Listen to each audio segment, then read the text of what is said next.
Marcus Richardson woke up every morning at 5:30. He did this for the past 20 years. His alarm clock was expensive, but he did not need it anymore. His body knew when to wake up. He lived in a big house in the Hollywood Hills. The house had 12 rooms and cost him $8 million. From his bedroom window, he could see all of Los Angeles. The city looked small from up there, like a toy town spread out below him. Marcus was 45 years old. He had gray hair at his temples, but he still looked strong and healthy. He worked out every day in his home gym. He ate good food and took care of himself. Money helped him do these things. But Marcus was not born rich. He grew up in a small apartment in East Los Angeles. His mother worked 2 jobs to pay the rent. His father left when Marcus was 10 years old. Marcus remembered eating beans and rice for dinner most nights. He remembered his mother crying when the bills came in the mail. When Marcus was 18, he got a job at a computer store. He was good with technology. He could fix computers that other people could not fix. He saved every dollar he made. After 2 years, he had enough money to start his own computer repair business. The business was small at first. Marcus worked from his garage. He fixed computers for people in his neighborhood. He was honest and did good work. Word spread quickly. Soon, people from all over the city were bringing their computers to him. Marcus was smart about business. He did not spend the money he made. Instead, he used it to grow his company. He hired other people to help him. He rented a real office. He bought better tools and equipment. After 5 years, his computer repair business was doing very well. But Marcus wanted more. He saw that the internet was becoming important.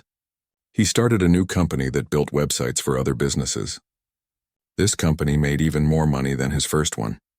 By the time Marcus was 35, he owned 3 companies. One fixed computers. One built websites. The third one made software for hospitals. All 3 companies made a lot of money. Marcus was now a millionaire many times over. But success did not change how Marcus treated people. He remembered what it was like to be poor. He remembered how hard his mother worked. He paid his workers well. He gave them good health insurance. He treated them with respect. Marcus bought his big house when he was 40. It was his dream house. It had a swimming pool, a tennis court, and a garden with beautiful flowers. The kitchen was huge and had the best appliances money could buy. The living room had windows that went from the floor to the ceiling. The house was beautiful, but it was also very big for one person. Marcus had never married. He dated women sometimes, but he was always too busy with work. His companies needed him. He traveled a lot for business. He worked long hours. There was not much time for a personal life. That is why Marcus hired Elena Vasquez to take care of his house. Elena was 52 years old. She had worked as a housekeeper for many rich families in Los Angeles. She came to Marcus 5 years ago when his previous housekeeper retired. Elena was different from other housekeepers Marcus had met. She was very careful with his things. She never broke anything. She cleaned every room perfectly. She was always on time. She never asked for time off unless it was very important. But what Marcus liked most about Elena was that she was honest. In his big house, there were many expensive things. There were paintings worth hundreds of thousands of dollars. There were watches and jewelry in his bedroom. There was cash in his desk drawer. Elena cleaned around all these things every day, but nothing ever went missing. Elena was also very quiet. She did her work without making noise. She never bothered Marcus when he was working from home. She never asked personal questions. She just did her job and did it well. Marcus knew that Elena had a family in Guatemala. She had 3 children and 2 grandchildren there. She sent most of her money back to them every month. Marcus paid her well, but he knew that taking care of a family in another country was expensive. Sometimes Marcus felt bad about how big his house was. He used only 3 or 4 rooms most of the time. The other rooms just sat empty. Elena cleaned them anyway every week. She dusted furniture that no one sat on. She vacuumed carpets that no one walked on. She washed windows that no one looked through. Marcus trusted Elena completely. When he traveled for business, which was often, he left her alone in the house. She had the alarm codes. She had keys to every room. She could come and go as she needed to. This trust took time to build, but now it was complete. Elena worked Monday through Friday from 8 in the morning until 4 in the afternoon. She had her own car and drove herself to work. She brought her lunch in a small bag and ate it quietly in the kitchen. She never used Marcus's food or drinks without asking first. On weekends, Marcus usually worked in his home office or traveled for business. The house was quiet then. Sometimes he wondered what it would be like to have a family, to hear children laughing in the big rooms, to have someone to share meals with in the huge dining room. But Marcus pushed these thoughts away. He had worked too hard to build his companies. He could not slow down now. There were always new deals to make, new products to develop, new problems to solve. His business needed him to focus. Elena understood this about Marcus. She saw how hard he worked. She saw him take phone calls late at night. She saw him leave for the airport at 4 in the morning. She never complained when he changed his schedule at the last minute. She just adjusted her work to fit his needs. This was the life Marcus had built. It was successful by every measure. He had money, houses, cars, and respect. People knew his name in the business world. Magazines wrote articles about his companies. Young entrepreneurs asked him for advice. But sometimes, in the quiet moments, Marcus wondered if there was something missing. He had everything he thought he wanted. So why did his big, beautiful house sometimes feel so empty? He did not know that very soon Elena would show him what was missing. And she would do it in a way that would change both their lives forever. Marcus was supposed to be in Tokyo for 7 days. He had planned this trip for 3 months. There were important meetings with Japanese companies who wanted to buy his software. These deals could make his company millions of dollars. He flew to Tokyo on a Sunday night. The flight was long, but Marcus was used to long flights. He had a first-class seat and could work on his laptop the whole time. He answered emails and reviewed contracts. By the time the plane landed, he had finished most of his work for the next day. The hotel in Tokyo was one of the best in the city. Marcus always stayed in good hotels when he traveled for business. He believed that being well-rested helped him make better deals. His room was on the 40th floor with a view of the city lights. Monday morning came early. Marcus woke up at 5:30, just like at home. His body was still confused about the time, but he pushed through the tiredness. He had breakfast in the hotel restaurant and took a taxi to his first meeting. The meeting went very well. The Japanese executives were impressed with his software. They asked many technical questions, and Marcus had good answers for all of them. By lunchtime, they were talking about a deal worth $15 million. Tuesday was even better. Marcus met with 2 more companies. Both of them wanted to work with him. He could see that this trip was going to be very successful. He called his assistant back in Los Angeles and told her the good news. But on Tuesday night, everything changed. Marcus was in his hotel room getting ready for bed when his phone rang. It was his sister, Sarah. She lived in San Diego with her husband and 2 children. Sarah was crying when Marcus answered the phone. At first, he could not understand what she was saying. Then the words became clear. Their mother had fallen down the stairs in her apartment. She was in the hospital. The doctors said it was serious. Marcus felt his stomach drop. His mother was 73 years old. She still lived alone in the same neighborhood where Marcus grew up. She was stubborn and independent. She always said she did not need help from anyone. Sarah told Marcus that their mother had broken her hip and hit her head when she fell. She was unconscious when the neighbors found her. The doctors were doing tests, but they were worried about brain damage. Marcus did not think twice. He told Sarah he would be on the next plane home. He hung up the phone and immediately called the airline. There was a flight leaving Tokyo at midnight. He could be in Los Angeles by 6 in the evening on Tuesday, thanks to crossing the international date line. Marcus quickly packed his suitcase. He called his Japanese business partners and explained the emergency. They were very understanding. They said they would wait for him to return to finish the deals. Family was more important than business. The flight back to Los Angeles felt much longer than the flight to Tokyo. Marcus could not concentrate on work. He kept thinking about his mother. He remembered how hard she worked when he was young. She cleaned office buildings at night after working in a factory all day. She never complained even when she was tired. Marcus felt guilty that he did not see his mother more often. He was always busy with work. He sent her money every month and called her once a week, but he had not visited her in 2 months. He promised himself that if she was okay, he would spend more time with her. The plane landed at Los Angeles International Airport at 6:15 on Tuesday evening. Marcus did not even go home first. He took a taxi straight to the hospital in San Diego. Sarah was waiting for him in the emergency room. The news was better than they had feared. Their mother was awake and talking. The doctors said she had a concussion, but there did not seem to be any serious brain damage. Her hip was broken, but it could be fixed with surgery. She would need to stay in the hospital for a few days, then go to a rehabilitation center to learn to walk again. Marcus spent the night at the hospital. He and Sarah took turns sitting with their mother. She was groggy from the pain medication, but she recognized them. She even made jokes about being clumsy. Marcus felt relieved but also exhausted. Wednesday morning, the doctors did the surgery to fix their mother's hip. It went well. She would be in the hospital for 3 more days, then move to a rehabilitation center. Sarah said she would stay with her and handle everything. Marcus wanted to stay too, but Sarah convinced him to go home and rest. She said their mother was out of danger now.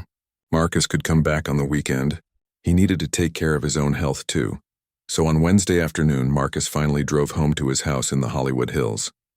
He had been traveling for more than 30 hours. He was tired and emotionally drained. All he wanted was to sleep in his own bed. As his Uber driver turned onto his street, Marcus felt better. Soon he would be home. He could take a hot shower and sleep for 12 hours. Elena would not be there because it was Wednesday afternoon. She only worked Monday through Friday and she left at 4 o'clock. But as the car got closer to his house, Marcus noticed something strange. There were several cars parked on the street near his gate. This was unusual because his street was usually very quiet. His neighbors all had their own driveways and garages. People rarely parked on the street. Marcus counted 4 cars that he did not recognize. One was an old Honda with a dent in the front bumper. Another was a Toyota that needed a new paint job. There was also a pickup truck with tools in the back. The 4th car was a minivan with car seats visible through the windows. Marcus felt confused but not worried. Maybe one of his neighbors was having work done on their house. Maybe someone was having a party. It was probably nothing to do with him. The Uber driver stopped at Marcus's gate. Marcus got out and paid the driver. He pulled his suitcase up to the gate and entered his security code. The gate opened slowly and Marcus walked up the long driveway to his front door. As he got closer to the house, Marcus could hear something strange. It sounded like voices, multiple voices, and they seemed to be coming from inside his house.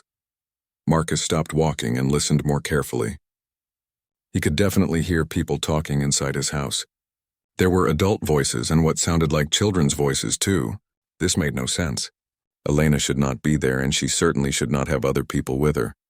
Marcus felt his heart start to beat faster. Was someone robbing his house? But that did not make sense either. Robbers would be quiet, not talking loudly. And they certainly would not bring children with them. Marcus quietly approached his front door. He could hear the voices more clearly now. Someone was speaking Spanish. Then he heard a child's voice asking a question in English. Then more Spanish. It sounded like a conversation, not a robbery. Marcus put his key in the front door very quietly. He turned it slowly and opened the door just a crack. He could see light coming from his living room. The voices were definitely coming from there. Marcus pushed the door open a little more and stepped inside. He set his suitcase down quietly and walked toward the living room. His heart was pounding now. He had no idea what he was about to find. As he got closer to the living room, he could hear more clearly. Someone was explaining something in English. It sounded like a teacher talking to students. Marcus heard words like equation and solve for X. Someone was teaching math in his living room. Marcus took a deep breath and stepped into the doorway of his living room. What he saw there made him freeze in complete shock. He could not believe his eyes. He had to blink several times to make sure he was really seeing what he thought he was seeing. His expensive, perfectly clean living room had been completely transformed. And Elena was right in the middle of it all. Marcus stood in the doorway of his living room, unable to move or speak. His brain could not process what his eyes were seeing. This could not be his house. This could not be his perfectly organized, quiet living room, but it was. His expensive Italian leather sofa, which cost him $12,000, was covered with children. Not just 1 or 2 children, but many children. Marcus counted quickly in his head. There were at least 15, maybe 20 kids sitting on his furniture. The children ranged in age from what looked like 6 years old to teenagers who were probably 16 or 17. They all had books and papers spread out in front of them. Some had laptops. Others had tablets. A few had old-fashioned notebooks and pencils. His glass coffee table, which usually held only a few art books and a small plant, was completely covered with school supplies. There were calculators, rulers, colored pencils, highlighters, and stacks of textbooks. Some of the books looked new, but most looked used and worn. The children were divided into groups. The younger ones sat on the floor around the coffee table, working on what looked like reading exercises. The middle-aged children sat on his sofa doing math problems. The teenagers sat in chairs that had been moved from his dining room. But the most shocking sight of all was Elena. She stood near his enormous television, which was turned on and showing a math lesson. She had a marker in her hand and she was pointing at numbers on the screen. She was teaching. Elena was wearing her usual work clothes, a simple blue dress and comfortable shoes. But she looked different than Marcus had ever seen her before. She looked confident. She looked happy. She looked like she belonged exactly where she was. She was speaking in English, but her accent was thicker than usual. She was clearly working hard to pronounce each word correctly. So when you have this equation, she was saying, you need to move all the numbers with X to one side. A teenage boy raised his hand. Miss Elena, what if the X is negative? Elena smiled. Good question, Miguel. Let me show you. She turned back to the television screen and started working through the problem step by step. Marcus noticed that all the children were paying attention. They were not playing or fooling around. They were actually studying. The little ones were quietly reading their books. The middle-aged children were working math problems in their notebooks.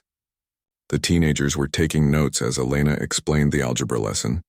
The room was full of life in a way that Marcus had never seen before. In 5 years of living in this house, his living room had always been perfectly quiet and perfectly clean. It was a showroom, not a place where people actually lived and learned and grew. But now it was something completely different. Now it was full of energy and purpose. Children were helping each other with problems. Older kids were reading to younger ones. Everyone was working together towards something important. Marcus saw details that made the scene even more surprising. There were healthy snacks laid out on his kitchen counter. Fruit, crackers, and juice boxes. Someone had made sandwiches too. The smell of fresh food filled the air, something that rarely happened in his house. He noticed that his expensive Persian rug had been carefully covered with old blankets to protect it. Someone had thought about not damaging his things, even while using his house in a way he never could have imagined. The children were clearly from the local Latino community. Marcus could tell by their clothes that their families did not have much money. Their shoes were old but clean. Their backpacks were worn but carefully packed. These were children whose parents worked hard for every dollar they earned. Marcus also noticed something else. Despite having 20 children in his living room, nothing was broken. Nothing was missing. The room was being used, but it was being used respectfully. Someone had taught these children to take care of other people's things. Elena was still teaching when she happened to glance toward the doorway. Her eyes met Marcus's eyes and her face went completely white. The marker fell from her hand and hit the floor. "Oh no," she whispered in Spanish. Then louder in English, "Oh no, oh no, oh no." The children noticed that Elena had stopped talking. They turned to see what she was looking at. When they saw Marcus standing in the doorway, they all froze. The room went completely silent. Marcus could see fear in Elena's eyes. Real, deep fear. She looked like someone who had been caught doing something terrible. Her hands were shaking. She looked like she might cry or faint or run away, but Marcus was not angry. He was confused and shocked, but he was not angry. As he looked around the room, he started to understand what was happening here. Elena had turned his empty house into a place where children could learn. She had created something beautiful and important. The silence stretched on for what felt like forever. The children looked back and forth between Marcus and Elena, not knowing what was going to happen. Some of the younger ones looked like they might start crying. Finally, Marcus stepped into the room. He moved slowly, not wanting to scare anyone. "Hello," he said quietly. Elena found her voice. "Mr. Richardson," she said, her words shaking. "I can explain. I can explain everything. Please do not call the police, please." "The police?" Marcus was surprised. "Why would I call the police?" "Because Elena struggled to find the right words in English. "Because I used your house without permission.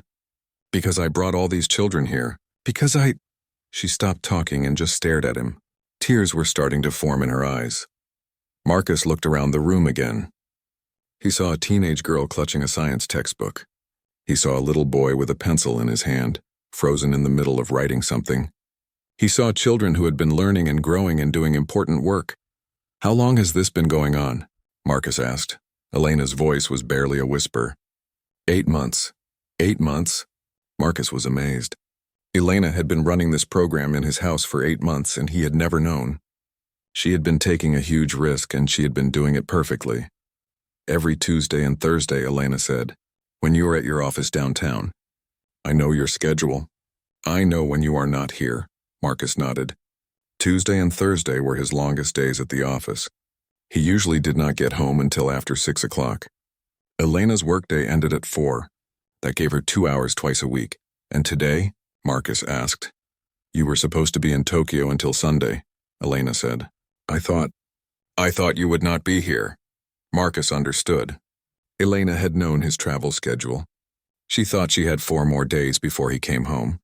She had no way of knowing about his mother's accident and his early return. He looked at the children again. They were still frozen, waiting to see what would happen. Some of them had started to pack up their books, getting ready to leave quickly. "Wait," Marcus said to the children. "Do not pack up yet." He turned back to Elena. "Tell me about this program. Tell me what you are doing here." Elena looked surprised. She had expected him to be angry. She had expected him to fire her immediately. She had not expected him to ask questions. "These children," she began slowly, "they need help with school. Their parents work many jobs. They do not have money for tutoring. They do not have good internet at home. They do not have quiet places to study." Marcus nodded, encouraging her to continue. Elena struggled with the words. "I started helping them. Just a few at first. Then more children heard about it. They started coming too." "How many children?" Marcus asked. Elena looked around the room. "Today, 22 children, but sometimes more, sometimes less." Marcus was amazed. Elena had been running a tutoring program for 22 children, twice a week for 8 months. She had been doing it in secret, using his house, taking enormous risks. "Why?" he asked. "Why did you do this?" Elena looked at him with surprise. "Because they need help," she said simply. "Because if no one helps them, who will?" Marcus felt something shift inside his chest. Elena had not done this for money. She had not done it to hurt him or take advantage of him. She had done it because children needed help, and she was the only one who could provide it. He looked around the room one more time, at the textbooks and laptops and notebooks, at the healthy snacks and protective blankets, at the faces of children who had been learning and growing in his empty house. And suddenly, Marcus realized something that would change everything. These children had brought something to his house that all his money could never buy. They had brought life. Marcus walked slowly into the center of the room.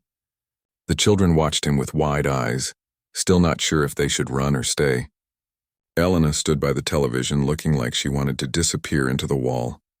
"Please," Marcus said gently to the children. "Sit down. I want to understand what is happening here." Most of the children did not move. They looked at Elena for guidance. She nodded slowly and they began to sit back down, but they stayed alert and ready to leave quickly if needed. Marcus pulled one of his dining room chairs closer to the group. He sat down so he would be at the same level as the children. He did not want to tower over them and make them more scared than they already were. "What is your name?" he asked a teenage boy who was holding a math textbook. The boy looked at Elena again, then back at Marcus. "Miguel," he said quietly. "How old are you, Miguel?" 15. "What are you studying?" Miguel held up his textbook. "Algebra. I have a hard time with it at school. Miss Elena helps me understand it better." Marcus nodded. "And how long have you been coming here?" 6 months, Miguel said. His English was very good, much better than Elena's. Marcus turned to a younger girl who was sitting on the floor with a picture book. "What about you?" "What is your name?" "Sophia," the girl said in a tiny voice. "I am 7 years old." "What are you reading, Sophia?" Sophia held up her book. It was a simple story about a cat and a dog. "Miss Elena is teaching me to read better." In English and in Spanish, Marcus felt his heart squeeze. This little girl was 7 years old, and she was working to learn 2 languages at the same time. Her parents probably spoke only Spanish at home, but she needed to learn English to succeed in school. "Sophia?" Marcus asked gently. Do you like coming here? Sophia nodded enthusiastically. Yes. Miss Elena makes the best sandwiches, and she helps me with my homework, and she reads stories to us sometimes. Marcus looked around the room again. He was starting to see the full picture of what Elena had created here. This was not just tutoring. This was a safe place where children could come after school to get help, to eat healthy food, and to feel cared for. Elena, Marcus said, can you tell me more about how this started? Elena sat down on the edge of the sofa. She was still nervous, but she could see that Marcus was not angry. Not yet anyway. It started with Miguel, she said, looking at the teenage boy. I met him at the bus stop near your house. He was crying because he failed a math test. His mother works 3 jobs and his father works at night. They cannot help him with homework. Miguel looked down at his hands. Marcus could see that the boy was embarrassed. So I offered to help him, Elena continued. Just once, I thought. But when he came to your house, he learned so much in 1 hour. His next test, he got a B. Miguel looked up and smiled a little. It was the first B I ever got in math. Elena smiled too. Then Miguel told his sister about coming here. And his sister told her friend. And soon more children were asking for help. How did you decide who could come? Marcus asked. Any child who needed help, Elena said simply. I never said no to any child. Marcus was impressed. Elena had never said no to a child who needed help, even though helping them put her job at risk. Tell me about the schedule, Marcus said. How do you organize all of this? Elena pointed to a notebook on the coffee table. I write down everything. Which children come on Tuesday, which come on Thursday. What subjects they need help with. What books they need. Marcus picked up the notebook and opened it. Elena's handwriting was careful and neat. She had made detailed notes about each child. Their ages, their grade levels, their strengths, their struggles. She had been tracking their progress like a professional teacher. He saw notes like Sophia, reading level improving. Needs more practice with sight words, and Miguel, algebra much better. Ready to try geometry next semester, and Carlos. Very smart but needs confidence. Praise when he gets answers right. Elena, Marcus said, this is incredible. You have been running a real school here. Not a real school, Elena said quickly. Just help with homework. Just extra practice. But Marcus could see it was much more than that. Elena had created individual learning plans for each child. She had found ways to help them with their specific problems. She had given them a place to belong. Where do you get the books and supplies? Marcus asked. Elena looked embarrassed again. I buy them. With my own money. There is a thrift store near my apartment that sells old textbooks cheap. And sometimes other people donate things. Marcus flipped through more pages of the notebook. He saw lists of supplies Elena had bought. Pencils, paper, calculators, snacks, juice boxes. She had been spending her own money to help these children learn. How much of your salary do you spend on this program? Marcus asked. Elena hesitated.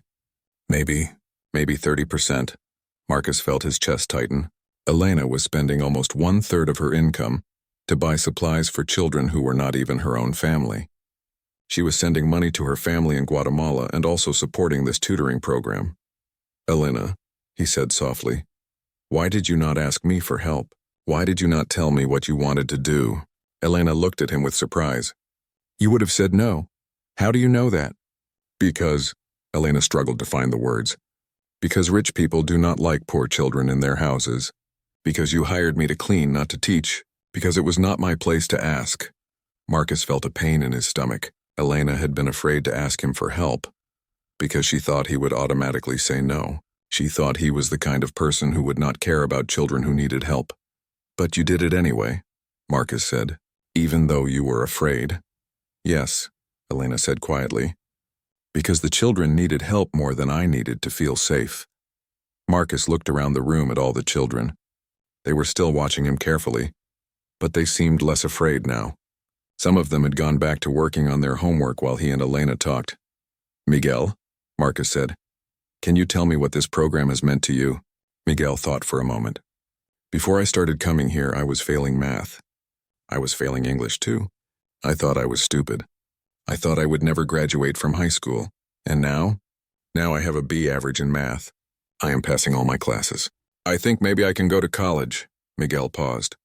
Miss Elena believes in me. She makes me believe in myself. Marcus felt his eyes getting watery. This boy had gone from failing to thinking about college, all because Elena had cared enough to help him.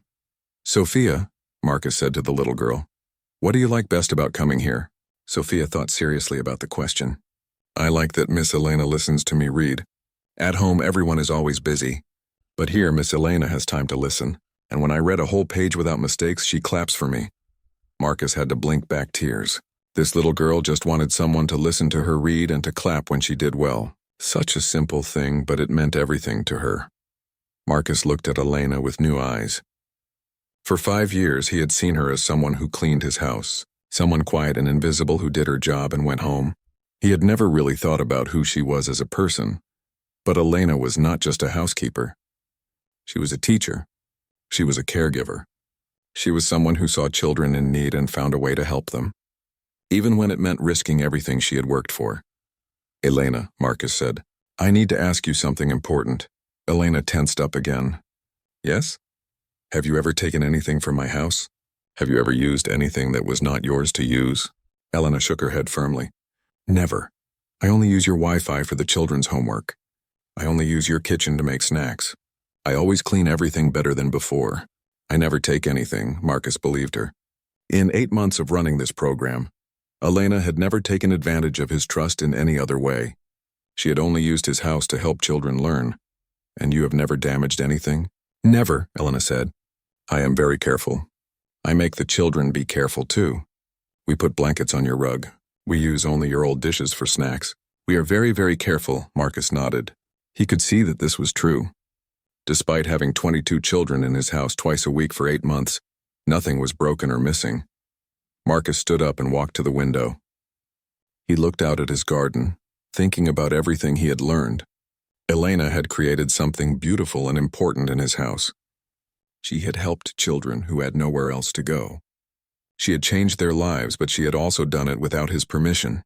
She had used his house in a way he had never agreed to. Legally, he had every right to be angry.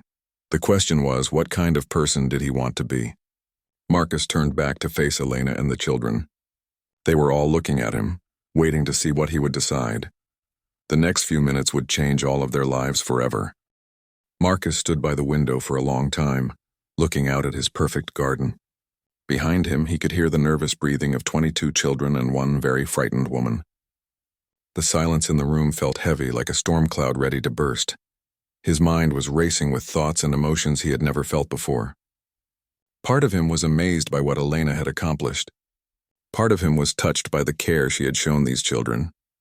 But another part of him felt confused and even a little betrayed. Elena had worked for him for 5 years. 5 years of trust. 5 years of giving her access to his most private space, his most valuable possessions. And for 8 months, she had been using that trust in a way he never knew about. Marcus thought about all the times he had come home from work and found his house perfectly clean and quiet. Elena had always done her job exactly as he expected. She had never given him any reason to doubt her. But now he realized that on Tuesdays and Thursdays his house had been full of life and activity, and he had known nothing about it. What if something had gone wrong? What if one of the children had been hurt in his house? What if someone had broken something valuable? What if a neighbor had called the police about strange activity? Marcus could have been held responsible for anything that happened to these children while they were in his house. Elena had put him at legal risk without his knowledge. She had made decisions about his property without asking him. She had brought strangers into his home, children he had never met, parents he had never spoken to. From a business perspective, what she had done was completely unacceptable. But as Marcus looked around the room, he saw something that made his business perspective feel cold and empty. He saw Miguel, who had gone from failing math to dreaming about college. He saw Sophia, who just wanted someone to listen to her read. He saw 20 other children who had been given a chance to learn and grow. Marcus turned away from the window and looked directly at Elena. She was sitting on the edge of his sofa, her hands folded in her lap, waiting for him to speak. Her face was pale, and he could see that she was trying very hard not to cry. "Elena," he said quietly, "do you understand that what you did was wrong?" Elena nodded immediately. "Yes, Mr. Richardson, I know it was wrong. I know I should not have used your house without permission. I know I could lose my job." "You could lose more than your job," Marcus said. "If something had happened to one of these children, I could have been sued." You could have been arrested. This was not just about cleaning my house anymore. Elena's hands started to shake. I know, she whispered. I know I took a big risk. But the children, they had nowhere else to go. Marcus felt his heart pull in two directions. He understood Elena's motivation, but he also understood the reality of what she had done. She had made a choice that affected both of their lives without giving him a chance to be part of that choice. Why did you not trust me enough to ask? Marcus said. In 5 years of working for me, have I ever been cruel to you? Have I ever treated you badly? Elena looked up at him with surprise. No, never. You have always been kind to me. You pay me well. You treat me with respect. Then why did you assume I would say no if you asked for help? Elena was quiet for a long moment. When she spoke, her voice was very soft. Because you are rich and they are poor. Because you live in this big house alone, and they live in small apartments with too many people. Because your world and their world never touch each other. Marcus felt like Elena had hit him in the stomach. She was right, and they both knew it. In 5 years of living in this neighborhood, Marcus had never once thought about the children who lived in the apartments down the hill. He had driven past them on his way to work, but he had never really seen them. You thought I would not care, Marcus said. I thought you would not understand, Elena replied. Rich people and poor people, we live in the same city, but we live in different worlds. Marcus sat down in his chair again. Elena's words made him think about his own childhood. He had grown up poor. He remembered what it felt like to struggle with homework and have no one to help. He remembered his mother working so hard that she fell asleep at the kitchen table. But somewhere along the way to becoming successful, Marcus had forgotten those feelings. He had moved to the Hollywood Hills and surrounded himself with other successful people. He had stopped seeing the struggles that happened in other parts of the city. Elena, Marcus said, you were right that I did not understand, but you were wrong to think I would not care. Elena looked at him with confusion. I grew up poor too, Marcus continued. I know what it feels like to need help and not have anyone to ask. I know what it feels like to fall behind in school because your parents are too tired from working to help you with homework. Elena's eyes widened. She had never heard Marcus talk about his childhood before. So why did I forget? Marcus asked, more to himself than to Elena. Why did I stop caring about children like these? The room was quiet except for the soft sound of pages turning as some of the children continued working on their homework. They were trying to pretend they were not listening to the conversation between Marcus and Elena. But Marcus could tell they were hanging on every word. Marcus looked at Miguel, who was still holding his algebra book. Miguel, what will happen if you cannot come here anymore? Miguel's face fell. I will probably start failing math again. My parents cannot help me. They do not speak English well, and they never learned algebra. And at school? Do you get extra help there? There are too many students, Miguel said. The teachers try to help, but there is not enough time. If you do not understand something in class, you just fall behind. Marcus nodded. He was starting to understand the bigger picture. These children were not lazy or stupid. They were trapped in a system that did not have enough resources to help them succeed. Elena had created a bridge between their struggles and their potential. Sophia, Marcus said to the little girl, what happens at home when you need help with reading? Sophia looked down at her book. Mama's always cooking or cleaning or taking care of the baby. Papa comes home very tired from work. They want to help me, but they do not have time. Marcus felt his chest tighten again. Sophia was 7 years old, and she was already learning that her education was not a priority in her family. Not because her parents did not love her, but because they were too busy surviving to help her thrive. Marcus stood up and walked around the room, looking at each child. He saw textbooks that were old and worn but carefully maintained. He saw homework assignments that had been completed with care and attention. He saw children who were working hard to build better futures for themselves. Then he looked at Elena. She was watching him walk around the room, but she was not trying to influence his decision. She was not begging or making excuses. She was simply waiting to accept whatever consequences came from her choice to help these children. Elena, Marcus said, you put me in a very difficult position. Elena nodded. I know. You made a choice that affected my life without asking me. You took a risk with my property and my reputation. You broke my trust. Elena's eyes filled with tears, but she did not look away from him. Yes, she said. I did all of those things. But, Marcus continued, you also did something else. Elena waited. You showed me that my big, empty house could be used for something important. You showed me that there are children in my own neighborhood who need help. You showed me that one person can make a difference in many lives. Elena looked confused. She had expected him to fire her, not to thank her. Marcus walked back to his chair and sat down. He looked around the room one more time at all the children, who were pretending to study while actually listening to every word he said.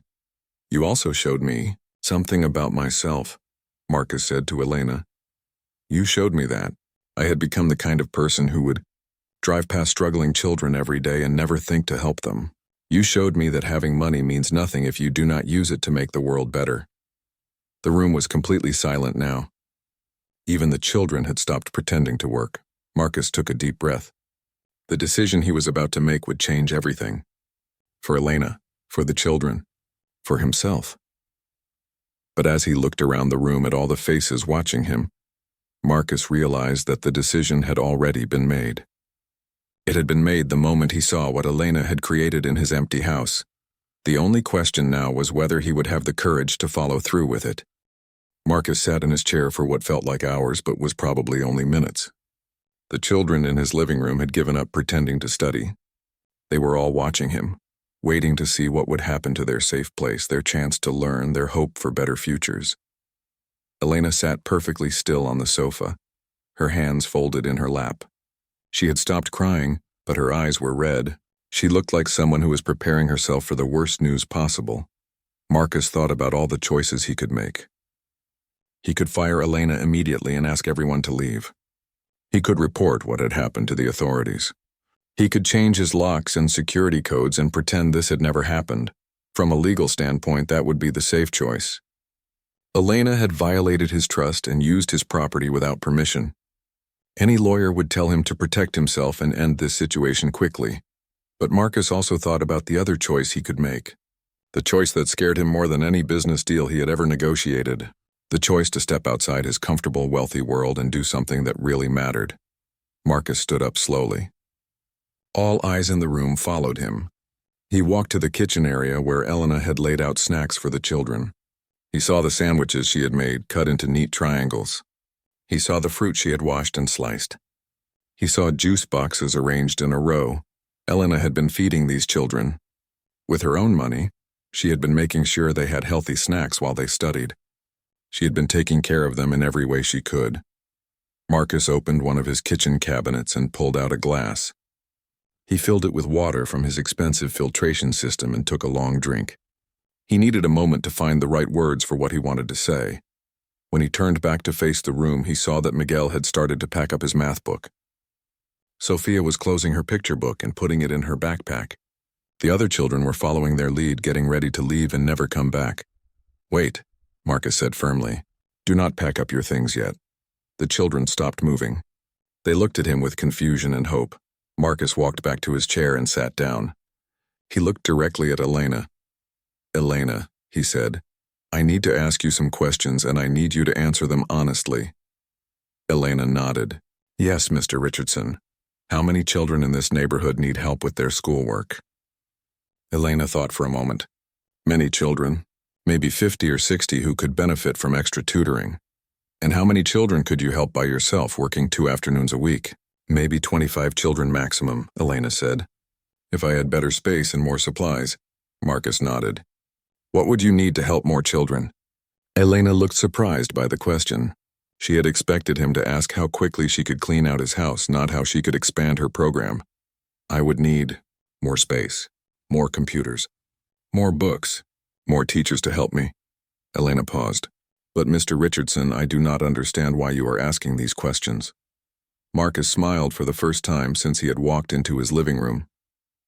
Because I am thinking about how to make this program better, not how to end it. Elena's mouth fell open. Several of the children gasped. Miguel dropped his pencil. You are not firing me? Elena asked. No, Marcus said. I am not firing you. But I am going to change your job description. Elena looked completely confused. Marcus stood up and walked to the center of the room. Children, he said, addressing them directly for the first time. I want you to know that you did nothing wrong by coming here. Elena did nothing wrong by helping you. The only person who did something wrong was me. The children looked at each other, not understanding what Marcus meant. I was wrong to live in this big house and never think about the children in my neighborhood who needed help. I was wrong to have all this space and never use it for anything important. I was wrong to forget what it feels like to struggle and need support. Marcus looked around the room at all the faces watching him. So I want to make a proposal to all of you. Elena was holding her breath. What if we made this program official? What if we turned this house into a real learning center, where children can come every day after school? The room exploded with whispers and excited voices. The children could not believe what they were hearing. But Mr. Richardson, Elena said, where would you live? Marcus laughed. Elena, this house has 12 rooms. I use 3 of them. We can easily turn the basement into a proper classroom. We can set up computer stations in my office. We can use the dining room for study groups. Elena shook her head in amazement. You would really do this? I would really do this, Marcus said. But only if you agree to be the director of the program. Elena's eyes filled with tears again, but this time they were tears of joy. Director? You have been running this program perfectly for 8 months, Marcus said. You know these children. You understand what they need. You have already proven that you can help them succeed. Marcus walked over to his desk and pulled out a notebook. Elena, I want you to make a list of everything you would need to create the best possible after-school program for children in this neighborhood. Elena took the notebook with shaking hands. Everything? Everything, Marcus confirmed. Computers, books, supplies, furniture, food, other teachers. Do not worry about the cost. Just think about what would help the most children learn the most effectively. Miguel raised his hand tentatively. Mr. Richardson, are you serious about this? Marcus looked at the teenage boy who had gone from failing math to dreaming about college. Miguel, I have never been more serious about anything in my life. Sophia, the 7-year-old, raised her tiny hand. Does this mean we can still come here to read? Marcus knelt down so he was at Sophia's eye level. Sophia, this means you can come here every day after school if you want to. And we will have more books than you can read in a whole year. Sophia clapped her hands together with delight. Marcus stood up and addressed the whole room. I want all of you to go home tonight and tell your parents what happened here today.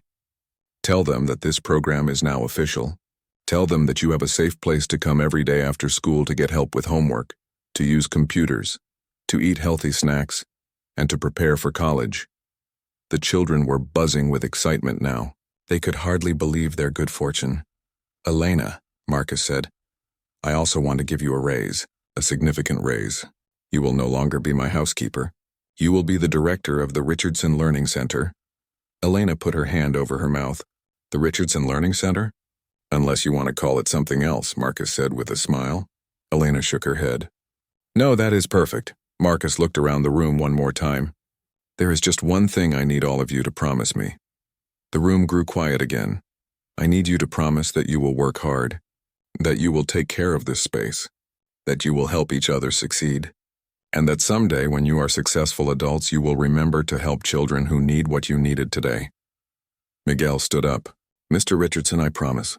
We all promise. The other children nodded enthusiastically.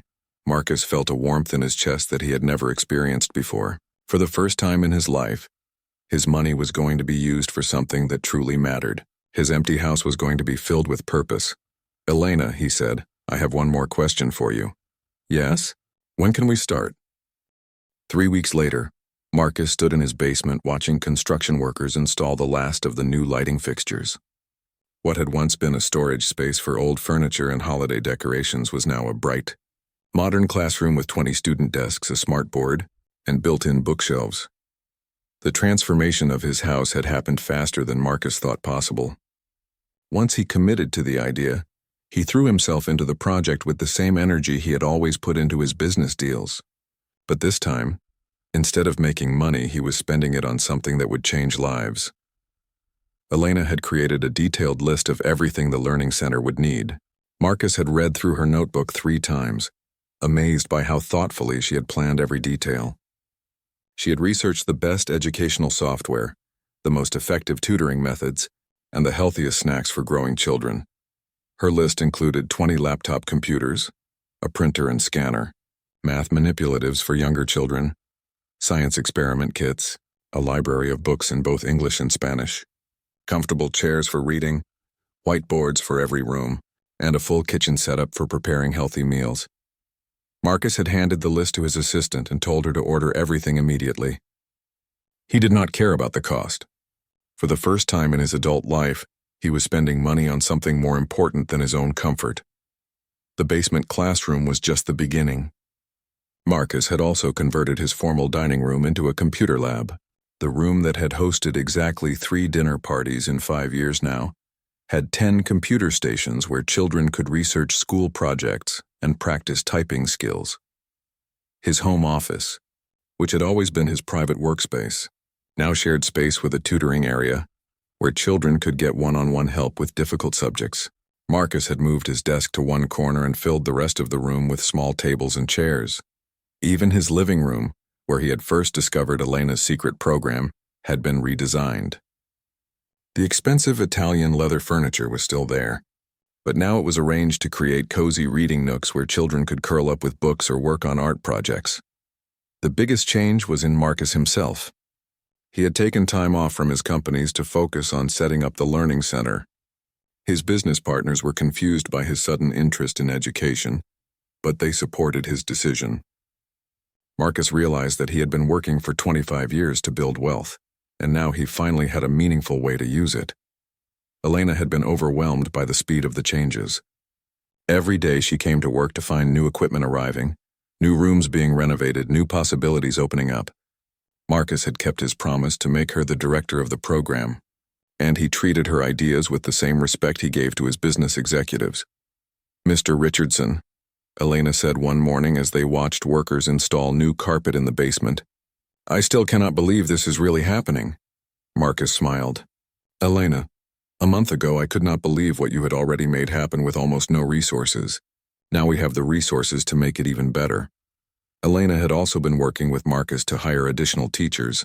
They found Maria Santos, a retired elementary school teacher who specialized in helping children learn English as a second language. They hired David Kim, a college student studying engineering who could help older children with advanced math and science. The 3 educators made a good team. Elena understood the children and their families better than anyone. Maria had the professional teaching experience to create structured lesson plans. David brought energy and enthusiasm that motivated the teenagers to work harder. Marcus found himself learning as much as the children. He sat in on tutoring sessions, watching Elena help a struggling reader sound out difficult words. He observed Maria teach a group of children how to write proper sentences in English. He saw David explain algebra concepts with patience and clarity. For the first time, Marcus understood what real education looked like. It was not just about memorizing facts or passing tests. It was about building confidence, developing critical thinking skills, and helping children believe in their own potential. The children had also been transformed by the changes. Miguel, the 15-year-old who had been failing math, was now helping younger children with their homework. His confidence had grown along with his grades, and he had started talking seriously about applying to college. Sophia, the 7-year-old who just wanted someone to listen to her read, now had access to hundreds of books at her reading level. She had progressed from simple picture books to chapter books, and she read aloud to Marcus every Tuesday afternoon. Word about the Richardson Learning Center had spread quickly through the neighborhood. Parents who had heard about the program from their children began calling to ask if their kids could participate. Marcus and Elena soon had a waiting list of over 40 children. "We need more space," Elena told Marcus one evening, as they reviewed the list of children who wanted to join the program. Marcus nodded. "I have been thinking about that too. What if we expanded into the garage?" Elena's eyes lit up. "The garage? We could convert it into an art studio and science lab," Marcus explained. "We could install sinks for messy projects, storage for supplies, and good ventilation for science experiments." Elena made notes in her ever-present notebook. "That would let us serve at least 20 more children." Marcus made the decision immediately. "Let's do it." The garage renovation took 2 more weeks.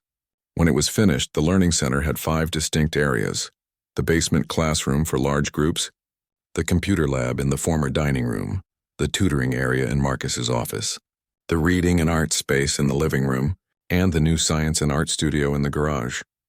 Marcus had also hired a part-time cook named Mrs. Rodriguez. who prepared healthy snacks and meals for the children every day.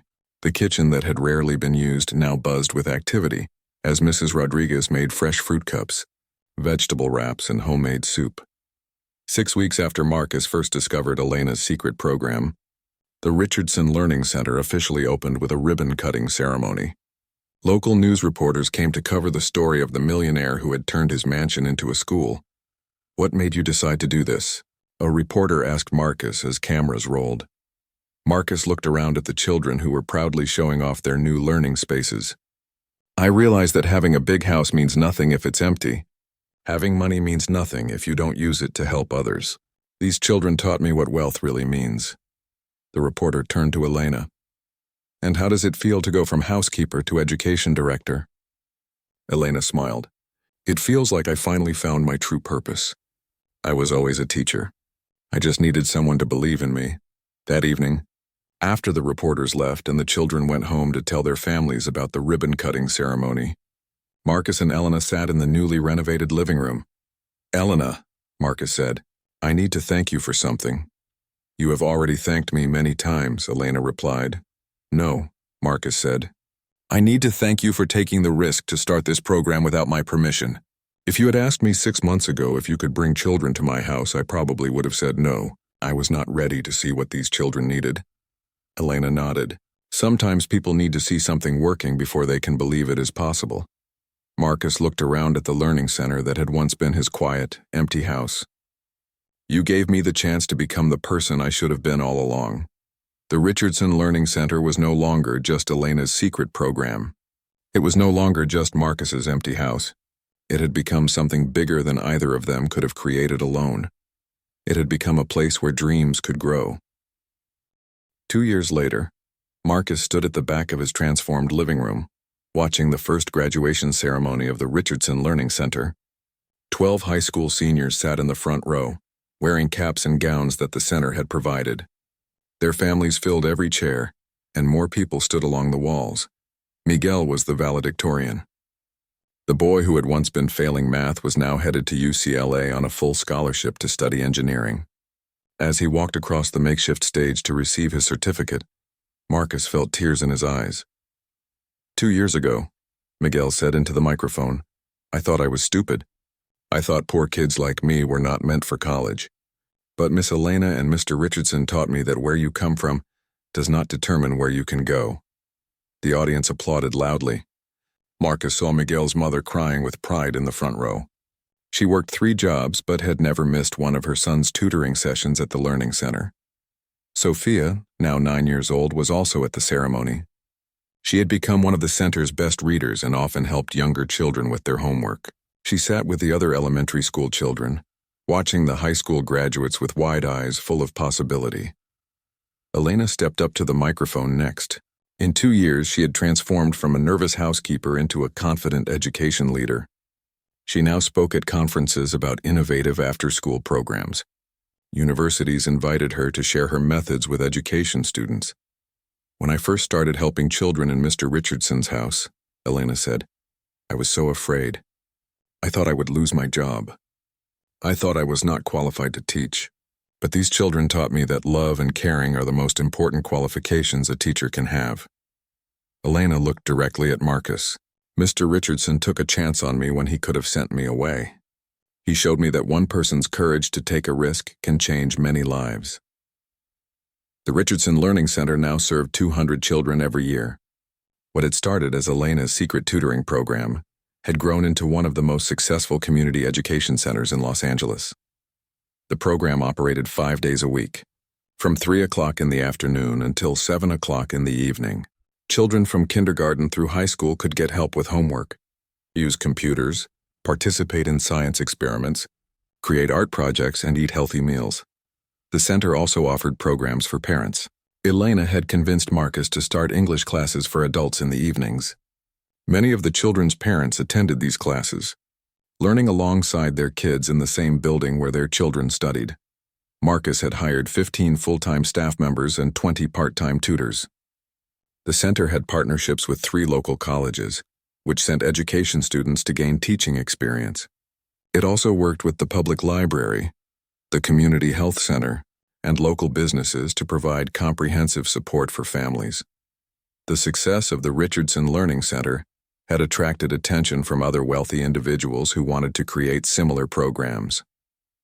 Marcus found himself traveling around the country, consulting with millionaires and billionaires who wanted to use their resources to help children in their communities. The key, Marcus would tell them, is to find someone like Elena. Find someone who already cares about children and is already working to help them, even if they don't have resources. Then give them the resources and get out of their way. Marcus had also made changes in his business life. He restructured his companies to focus more on social responsibility. One of his software companies now created educational programs for low-income schools. Another company provided free computer training for unemployed adults. But the biggest change was in Marcus himself. His house was no longer quiet and empty. Every afternoon it filled with the sounds of children learning, laughing, and growing. Marcus often worked from home now, just so he could be part of the energy and excitement. "Mr. Richardson," Sophia said, tugging on his jacket sleeve during the graduation ceremony, "when I graduate from high school, will you come to my ceremony too?" Marcus knelt down to Sophia's level. "Sophia, I will be at your high school graduation, your college graduation, and any other celebration you want me to attend." Sophia smiled and hugged him tightly. Marcus realized that these children had given him something he had never expected to have: a family. After the graduation ceremony, Marcus and Elena walked through the learning center, turning off lights and checking that everything was secure for the weekend. This had become their weekly ritual. "Elena," Marcus said as they walked through the computer lab, "do you ever regret taking the risk to start this program?" Elena laughed. "Mr. Richardson, this is the best thing that ever happened in my life. But do you ever regret letting me keep my job that day?" Marcus stopped walking and looked around at the walls covered with children's artwork, the shelves full of books, the computers where children researched their dreams. "Elena, this is the best investment I ever made." They walked into Marcus's office, which still served as both his workspace and a tutoring area. On his desk were thank you letters from parents, report cards showing improved grades, and college acceptance letters from former students. "Look at this," Elena said, picking up a letter from the desk. "Carlos got into the pre-med program at USC. Marcus smiled. Carlos had been one of the first children to benefit from the expanded program. He had struggled with science until David, the engineering student, helped him discover his passion for biology. "And this," Elena continued, holding up another letter, "Anna won the state science fair." Anna was a quiet girl who had blossomed in the center's science lab. She was now considering a career in environmental research. Marcus picked up his favorite letter from the pile. It was from a parent whose daughter had been failing 4th grade when she started coming to the center. "Thank you for giving my daughter hope," the letter said. "She comes home excited about learning now. You changed our whole family's future." "Elena," Marcus said, "do you think we're doing enough?" Elena looked at him with surprise. "Mr. Richardson, we are helping 200 children every year. Their grades are improving. They are going to college. They are breaking the cycle of poverty. How could we do more?" Marcus walked to the window and looked out at the neighborhood below his house. "There are thousands of children in Los Angeles who need what we provide here. Millions of children across the country. How do we help all of them?" Elena joined him at the window. "We cannot help all of them directly, but we can show other people how to help. We can prove that this model works. We can inspire others to create their own learning centers." Marcus nodded. Elena was right, as she usually was. The Richardson Learning Center had already inspired similar programs in other cities. Marcus received emails every week from people who wanted to replicate what they had built. "I have an idea," Marcus said. "What if we create a foundation that helps other people start learning centers in their communities? We could provide training, funding, and ongoing support." Elena's eyes lit up. "The Richardson Foundation for Community Learning?" "Exactly," Marcus said. "We could take what we learned here and share it with the world." As they finished their walk through the center, Marcus reflected on how much his life had changed. 2 years ago, he had been a successful but lonely businessman living in an empty mansion. Now he was part of a community of families working together to build better futures for their children. The money he had spent on the learning center was the best money he had ever spent. But more importantly, Elena had taught him that real wealth was not measured in dollars. Real wealth was measured in lives changed, dreams fulfilled and hope restored. Marcus locked the front door of the learning center and walked Elena to her car. She now drove a newer, safer vehicle that Marcus had helped her buy. She also had health insurance, a retirement plan, and a salary that allowed her to support both her family in Guatemala and her own life in Los Angeles. "See you Monday, Mr. Richardson," Elena said as she got into her car. "See you Monday, Director Vasquez," Marcus replied with a smile. As Elena drove away, Marcus stood in his driveway looking at his house. From the outside, it looked much the same as it had 2 years ago. But inside, everything was different. His house was no longer just a place where he lived. It was a place where children learned to dream bigger than their circumstances. It was a place where families found support and hope. It was a place where one person's courage to care had created ripples of change that would last for generations. Marcus thought about Miguel, now studying engineering at UCLA. He thought about Sophia, reading chapter books and helping younger children. He thought about all the children who would come through the learning center in the years ahead. Elena had been right to take the risk of using his house without permission. Sometimes the most important changes happen when people have the courage to act on their compassion, even when they are afraid. As Marcus walked back to his house, his learning center, he smiled. Tomorrow was Saturday, which meant the center would be closed. But Monday would bring new children, new challenges, and new opportunities to change lives. And Marcus would be ready for all of it.